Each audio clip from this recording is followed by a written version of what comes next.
What family rule about keeping quiet did you finally choose to defy? In my house, the dining room table was a stage, and the most important rule was that the play must always be a comedy, or at least, a pleasant drama. The real script, the one with pain, or anger, or ugly truths was forbidden. We don't air our dirty laundry, my mother would say, so we'd sit at that polished wooden table, a perfect family, and swallow whatever was screaming to get out. We learned that silence was the price of admission to dinner. I remember one Thanksgiving, my grandfather, deep in his dementia, called my sister by my dead aunt's name and told her she'd been a disappointment. The air froze. My sister's face crumpled, and my mother, with a bright, brittle smile, just said, "Oh, Dad, you're so silly. Who wants more mashed potatoes?" The subject was changed. The moment was buried. We all watched my sister push her food around her plate,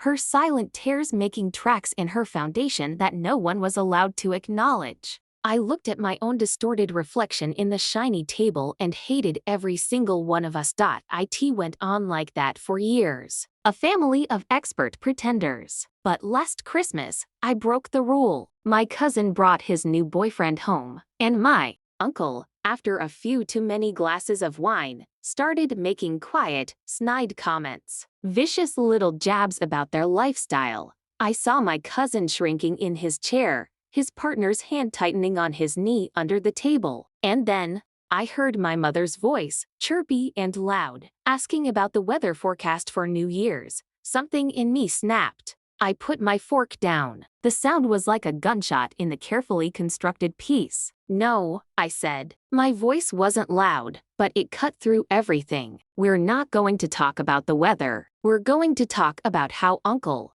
Rob is being a cruel bully." The shock around the table was a physical thing. My uncle sputtered. My mother's eyes were wide with horror. For the first time, the silence wasn't one of complicity. It was one of pure, unadulterated shock. I had ripped up the script. I may have ruined dinner, but I finally gave someone at that table permission to be real. And in doing so, I set myself free.